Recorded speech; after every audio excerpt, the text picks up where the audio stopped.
ছিলেন রোগের সূচি।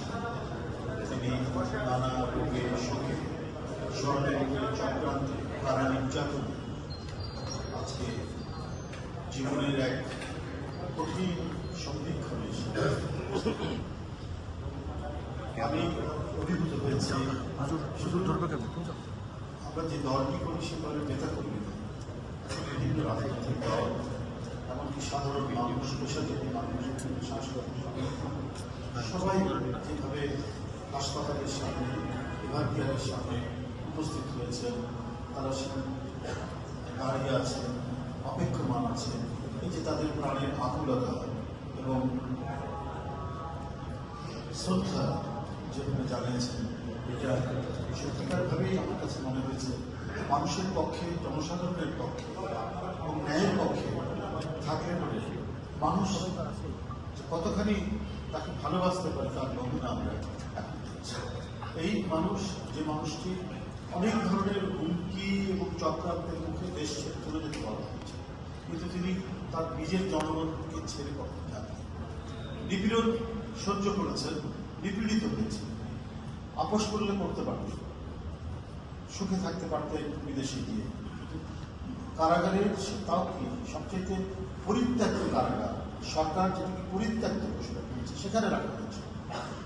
সেই কারাগারের মধ্যে থেকেও তিনি কোনো ধরনের আপোষ করেন।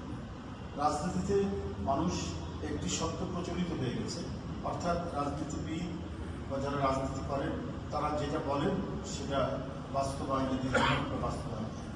কিন্তু আমরা ছাত্র জীবন থেকে দেখেছি এমন একজন নারী, এমন একজন রাজনীতিবিদ যিনি কথা এবং কাজের এক অপূর্ব সমন্বয় আমরা দেখেছি। এই কারণে তরুণ বয়সে আমরা যখন ইউনিভার্সিটিতে পড়ি তখনই আমাদেরকে আপ্লুত করেছেন, উদ্বুদ্ধ করেছেন। বলেছেন যে আমি নির্বাচনে যাব না, যাব। আরও অনেকে বলেছিলেন, কিন্তু তারা গেছে। এই যে অঙ্গীকার এবং ওয়াদা, বিশেষ করে আমাদের ধর্মের এটা একটা বড় দিক আমরা দেখেছি। সেই দিকটি তিনি সবসময়ের জন্য অন্তরে ধারণ করতেন এবং মানুষের কাছে এই কারণেই তিনি অত্যন্ত সমর্পিত, শ্রদ্ধেয় হয়ে গেছেন। মানুষ মনে করে, জনগণ মনে করে আমাদের সকল নিরাপত্তা এক বড় আধার, এক বড় উৎস হচ্ছে আমাদের গণতন্ত্রের নিরাপত্তা, আমাদের সার্বভৌমত্বের নিরাপত্তা, আমাদের স্বাধীনতার নিরাপত্তা। উনি ঘরে বসে থাকলেও মনে হতো যে এই মানুষটি স্বাধীনতা এবং সার্বভৌমত্বের প্রশ্নে অন্য কারোর সাথে আপোষ করবে না, এই ধরনের একজন রাজনীতি। এবং এইটাই তার রাজনৈতিক জীবনের যে চরিত্র তিনি ফুটিয়ে তুলেছেন সেটার মধ্যে এটাই সুস্পষ্টভাবে প্রকাশিত হয়েছে যে এই মহিলা নিজের দেশের সাথে আর মানুষের সাথে কখনোই বিশ্বাসঘাতকতা করতে পারেন না, কারণ তিনি তার জীবনে এটি করেন না। আজকে গভীর এক সংকটের মধ্যে, জীবন সংকটের মধ্যে তিনি এসে পড়েছেন। বাংশা যেটি বলেছেন, কখনো শুনছি ভালো, এই সুস্থ হয়ে উঠছেন, আবার শুনছি যে অবস্থা ভালো না। যাই হোক, আজকে সর্বশেষ এটি শুনেছেন যে এখন পর্যন্ত যতটুকু অগ্রগতি হয়েছে সেটা অপরিবর্তিত আছে, সেটা অপরিবর্তিত আছে। এখন আমাদের দোয়া করা, আল্লাহর কাছে দোয়া করা ছাড়া কিছু নেই। সাধারণ মানুষ এবং সকল পর্যায়ে বিষয়টি নিয়ে রাজনৈতিক সংগঠন সবাই তাকে দোয়া করছেন। আমরা আল্লাহর দিকে আমরা তাকিয়ে আছি, আল্লাহর দিকে তাকিয়ে আছি। নিশ্চয়ই আল্লাহ তাকে সুস্থ করে আরও কিছুদিন এদেশের মানুষের সেবা এবং এদেশের মানুষের অভিভাবকত্ব করতে পারবেন, এই আশাবাদ ব্যক্ত করে আমি তার দীর্ঘায়ু কামনা করে, আশু সুস্থতা কামনা করে, আরোগ্য কামনা করে নেতা কর্মী এবং বিভিন্ন দল থেকে আসা বিভিন্ন দলীয় নেতাদের সবাই উপস্থিত হওয়ার জন্য আমরা দেবী পরিবারের পক্ষ থেকে এই আয়োজন সফল করার জন্য সকলকে ধন্যবাদ জানাচ্ছি যারা অক্লান্ত পরিশ্রম করছেন। একই সঙ্গে আমি ধন্যবাদ জানাচ্ছি আমাদের এখানে যেসব নেতৃবৃন্দ উপস্থিত আছেন, সবার নাম ধরতে গেলে অনেক সময় লাগবে। আমাদের বিএনপির সাধক মিলার ভাই, আমাদের আন্দোলন রহমান পার্থ ভাই, আমাদের আরও অন্যান্য নেতৃবৃন্দ আছেন এখানে, আর আমাদের প্রধান হিসেবে আছেন উপস্থিত আমাদের গৌরব কবির ভাই, সবাইকে ধন্যবাদ জানাচ্ছি যারা উপস্থিত হয়েছে। আমি শেষ কথাটি বলবো, আমাদের মা অসুস্থ, সবাই দোয়া করবেন তিনি যেন দ্রুতই আমাদের মাঝে ফিরে আসেন এবং আগামীতে যেন উনি আপনাদের দোয়ায় সুস্থ হয়ে মাঝে ফিরে আসেন। দোয়া করবেন সবাই। আমি খুব সংক্ষিপ্তভাবে আমার আজকে প্রধান অতিথি আমাদের প্রথম যুগ্ম মহাসচিব ভাইকে সংক্ষিপ্তভাবে সকলের দোয়ায় আল্লাহর রহমতে কিছুটা উন্নতির দিকে আমরা দোয়া করি তিনি যাতে সুস্বাস্থ্যে ফিরে পান এবং দীর্ঘজীবী হন।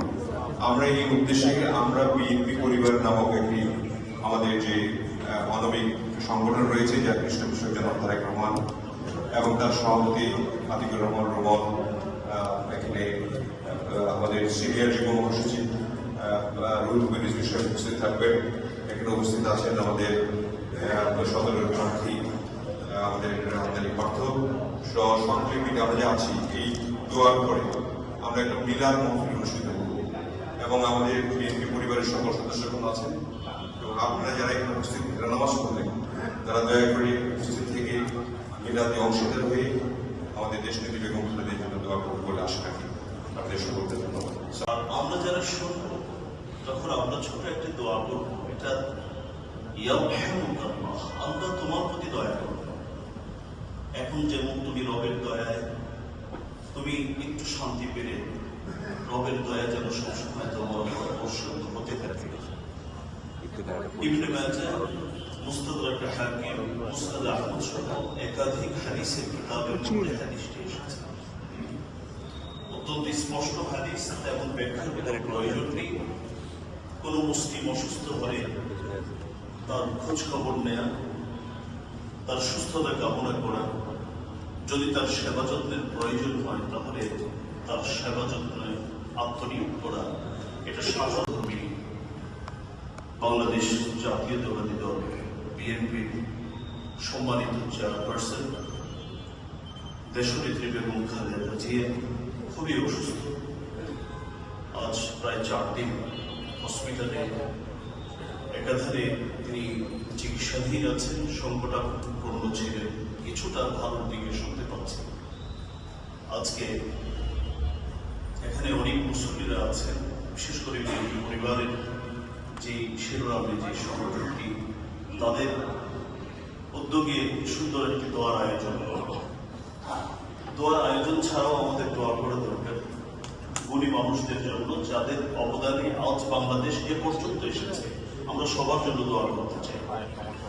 আমরা দোয়া করব আল্লাহ রাব্বুল আলামিন যেন এই গুণী মানুষটাকে পরিপূর্ণ শিফা দান করেন। তিনি যেন আরো মানুষের কল্যাণে, দেশের কল্যাণে, সর্বোপরি ইসলামের কল্যাণে আরো কাজ করতে পারেন। আমরা সেই দোয়া করব। দোয়ার আগে গুরুত্বপূর্ণ কিছু কথা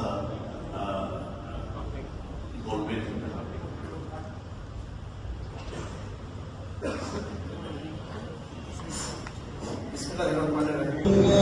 ربي من كل ذنب وأتوب إليه لا حول ولا قوة إلا بالله العظيم. الحمد لله رب العالمين والصلاة والسلام على سيد الأنبياء والمرسلين محمد وعلى آله وصحبه أجمعين. ربنا ظلمنا أنفسنا وإن لم تغفر لنا وترحمنا لنكونن من الخاسرين. ربنا آتنا في الدنيا حسنة وفي الآخرة حسنة وقنا عذاب النار. رب أني مسني الضر وأنت أرحم الراحمين.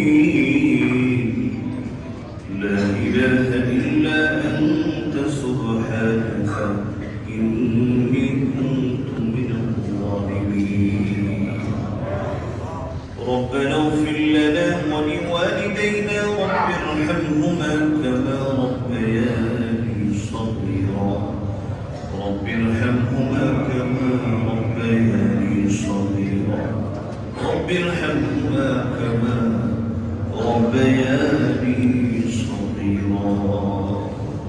يا الله يا رب العالمين يا أرحم الراحمين يا راحم المساكين يا حي يا قيوم برحمتك نستغيث يا حي يا قيوم برحمتك نستغيث يا حي يا قيوم برحمتك نستغيث يا مالك الملك تؤتي الملك من تشاء وتنزع الملك ممن تشاء وتعز من تشاء وتذل من تشاء بيدك الخير إنك على كل شيء قدير.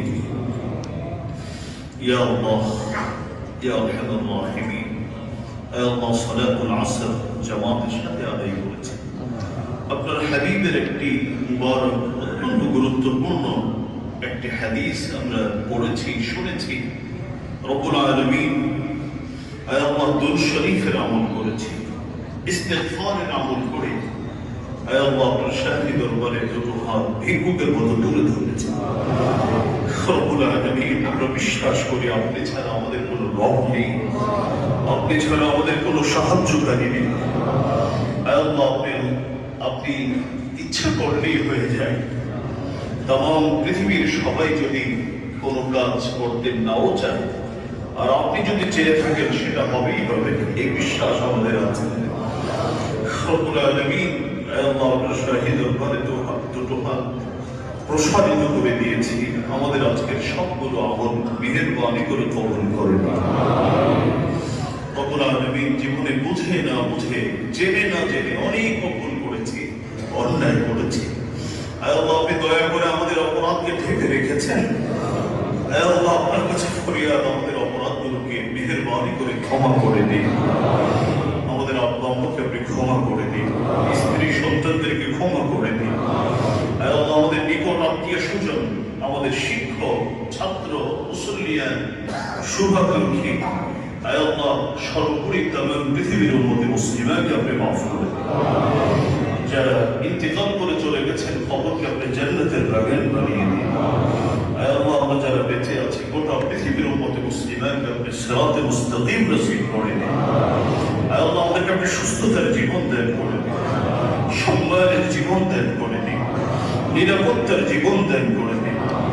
রব্বুল আলামিন আল্লাহ আপনার মুখাপেক্ষী হওয়ার তৌফিক দান করে দিন। জীবনের প্রতিটি পদে পদে আপনার কাছে চাওয়ার তৌফিক দান করে দিন। রব্বুল আলামিন আজকে বিশেষ দোয়ার আয়োজন কেন আপনি খুব ভালো করেই জানেন। রব্বুল আলামিন আমাদের সকলের শ্রদ্ধার পাত্র, ভালোবাসার পাত্র আজকে অসুস্থ হয়ে হসপিটালে চিকিৎসাধীন আছেন। আল্লাহ কত মানুষ চোখের পানি ঝরাচ্ছে, কত মানুষ আপনার কালামের তিলাওয়াত করছে। আল্লাহ আমরা সকলেই তার সুস্থতার জন্য আপনার কাছে ফরিয়াদ করছি। আপনি মেহেরবানি করে পরিপূর্ণ সুস্থতা দান করে দিন। আল্লাহ আপনি চাইলে তো মুহূর্তের মধ্যে সুস্থ হয়ে উঠবেন, আপনি না চাইলে তাম পৃথিবীর সকল ডাক্তার, সকল চিকিৎসক তারা কিছুই করতে পারবেন না, এই বিশ্বাস আমাদের আছে। রব্বুল আলামিন আপনার কাছে ফরিয়াদ আপনি মেহেরবানি করে পরিপূর্ণ সুস্থতা দান করে দিন, দ্রুত সুস্থতা দান করে দিন। আল্লাহ মানুষের জন্য, দেশের জন্য, ইসলামের জন্য তাকে আরো সুস্থতার সাথে বহুদিন কাজ করার তৌফিক দান করে দিন। রব্বুল আলামিন এই দেশের জন্য এ পর্যন্ত যারা যারা দেশের জন্য, ইসলামের জন্য, মানুষের জন্য অবদান রেখেছেন আল্লাহ সকলের অবদানকে আপনি কবুল করে নিন।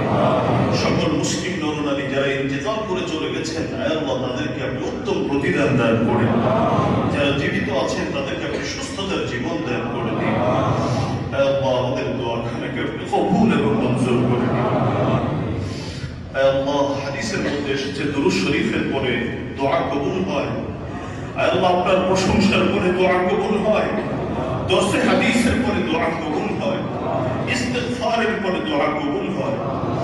আল্লাহ ফরজ ইবাদতের পরে আপনি দোয়া কবুল করে থাকেন। সবগুলো উপলক্ষকে সামনে রেখে আপনার কাছে ফরিয়াদ করছি, আপনি মেহেরবানি করে আমাদের সকল অসুস্থ আমাদের স্বজনদেরকে পরিপূর্ণ সুস্থতা দান করে দিন। বিশেষ করে আমাদের এই শ্রদ্ধার মানুষটাকে আপনি পরিপূর্ণ সুস্থতা দান করবেন। ربنا تقبل منا إنك أنت السميع العليم وتب علينا إنك أنت التواب الرحيم حسبنا الله ونعم الوكيل نعم المولى ونعم النصير سبحان ربك رب العزة عما يصفون وسلام على المرسلين والحمد لله رب